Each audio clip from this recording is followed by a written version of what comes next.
वह पूर्वी उत्तर प्रदेश से ही प्रारंभ होती है। और पूर्वी उत्तर प्रदेश की त्रासदी बन चुकी थी माफिया और मच्छर से। माफिया जनता का खून चूसती थी और मच्छर यहां बीमारी पैदा करती थी। ये जितने दुर्दांत माफिया हैं, ये केवल लोकल स्तर पर नहीं, इंटरनेशनल कनेक्शन थे इनके। ये नेशनल सिक्योरिटी के लिए एक थ्रेट थी। कभी ये दल इस माफिया तंत्र के खिलाफ नहीं बोला था। इन्होंने सत्ता के समानांतर माफिया खड़े कर दिए थे। इन्होंने सत्ता के समानांतर उन माफिया की सत्ता को स्वीकार करते हुए उनके सामने ये लोग नतमस्तक होते थे। कोई उनके खिलाफ बोलता नहीं था। आज मुझे प्रसन्नता है इस बात की कि डबल इंजन की भारतीय जनता पार्टी नेतृत्व की एनडीए सरकार ने उत्तर प्रदेश को माफिया मुक्त भी किया है, मच्छर मुक्त भी किया है। और माफिया और मच्छर से मुक्त पूर्वी उत्तर प्रदेश आज अपनी युवा शक्ति के बल पर तेजी के साथ बन रही एक अर्थव्यवस्था के रूप में उभरी है। आज पर कैपिटा इनकम अगर आप पूर्वी उत्तर प्रदेश में देखेंगे, 3 गुना से अधिक हुई है। यहां पर जो प्लान होता था, अब प्लान नहीं होता है। अब यहां का नौजवान अपने ही जनपद में, अपने क्षेत्र में रोजगार प्राप्त करता है या स्वतः रोजगार के माध्यम से रोजगार सृजन का एक केंद्र बिंदु बनता है। कोई सोचता था इतना अच्छा इंफ्रास्ट्रक्चर पूर्वी उत्तर प्रदेश का होगा?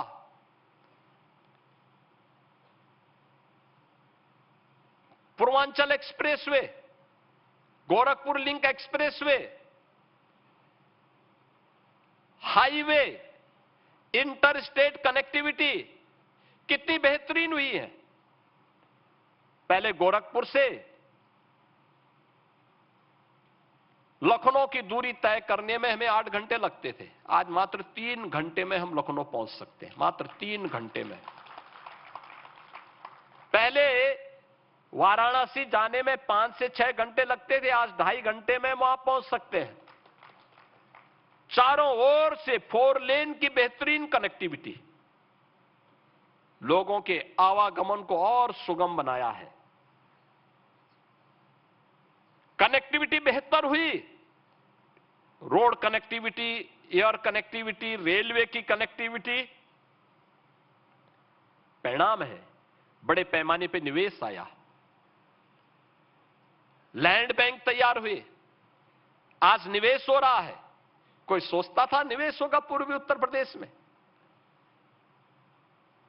कोई सोचता था जब माफिया तंत्र हावी था कोई निवेश नहीं होता था, कोई निवेश नहीं होगा, रोजगार का सृजन भी नहीं होगा।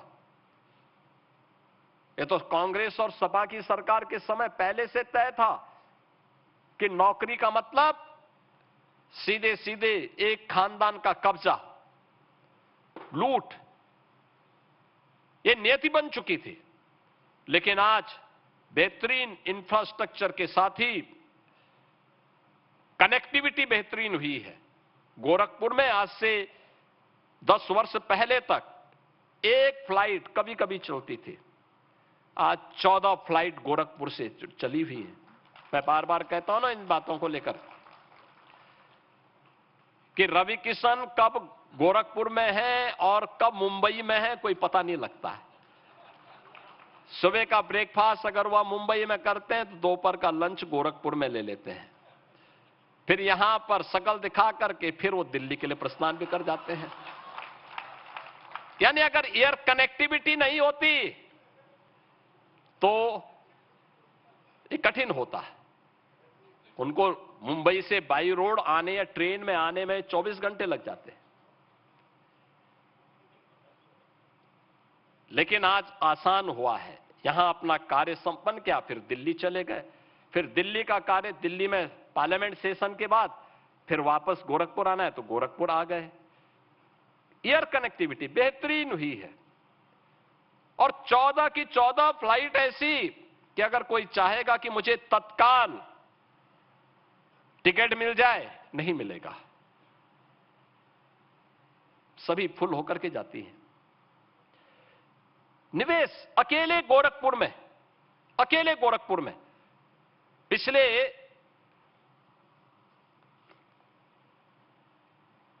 9 वर्ष के अंदर जो निवेश हुआ, 50,000 युवाओं को यहां पे रोजगार मिला है, 50,000 नौजवानों को। और सरकार के स्तर पर भी जो नौकरी निकलती है,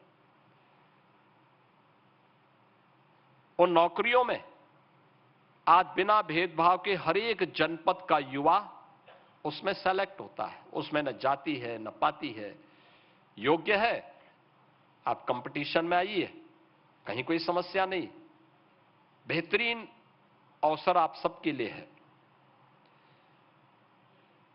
यह युवा, यह सच है कि यहां का युवा जब बाहर जाना बंद कर दिया तो बहुत सारे बाहर के लोगों के उद्योग बंद हुए। अब मेरे पास महाराष्ट्र से, पंजाब से, गुजरात से, कर्नाटक से, तमिलनाडु से उद्यमी आते हैं, कहते हैं कि साहब हम लोग यूपी में निवेश करना चाहते हैं।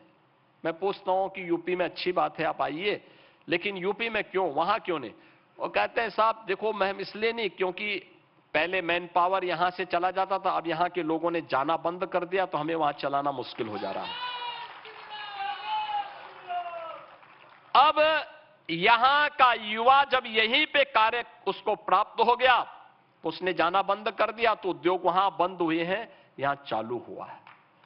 कोई सोचता था फर्टिलाइजर कारखाना चलेगा, कोई सोचता था पिपराइच में चीनी मिल चलेगी या मुंडेरवा में चीनी मिल चलेगी, कोई सोचता था कि कताई मिल यहां की प्रारंभ हो पाएगी, कोई सोचता था खजनी का कंबल कारखाना फिर से प्रारंभ हो पाएगा, लेकिन ये तो चली ही। परंपरागत उद्यम के माध्यम से भी वन डिस्ट्रिक्ट वन प्रोडक्ट को एक नई ऊंचाई प्राप्त हुई। और अंतर यही है, पिछली सरकारों ने वन डिस्ट्रिक्ट वन माफिया दिया, हमने वन डिस्ट्रिक्ट वन प्रोडक्ट दिया, one district one medical college दिया। यही परिवर्तन हुआ है, जिसके कारण आज हम लोगों ने पूर्वी उत्तर प्रदेश को, चाहे वह टूरिज्म के सबसे बेहतरीन डेस्टिनेशन के रूप में स्थापित किया है। कोई सोचता था, काशी में राष्ट्रपिता महात्मा गांधी जब 1916 में काशी आए थे, तो काशी में काशी विश्वनाथ मंदिर का दर्शन करने के लिए जब वो गए तो संकरी गली और गंदगी देख करके उनके मन में बहुत आक्रोश था। उन्होंने टिप्पणी की थी 1916 में कि अगर किसी दूसरे लोक का कोई जीव कभी धोखे से यहां गिरे तो वह यह मान लेगा कि मैं नरक में आ गया हूं। यह 1916 में गांधी जी की टिप्पणी थी। लेकिन गांधी जी के नाम पे देश की सत्ता बहुत सारे लोगों ने प्राप्त की, लेकिन गांधी जी के सपने को वास्तविक धरातल पर ठीक करने की फुर्सत नहीं थी। आज प्रधानमंत्री मोदी जी के नेतृत्व में काशी विश्वनाथ धाम भव्य रूप में हम सबके सामने है। देश के अंदर किसी एक स्पिरिचुअल टूरिज्म के किसी एक स्पॉट में सबसे ज्यादा टूरिस्ट आता है, वह काशी विश्वनाथ धाम है। काशी में काशी विश्वनाथ धाम है।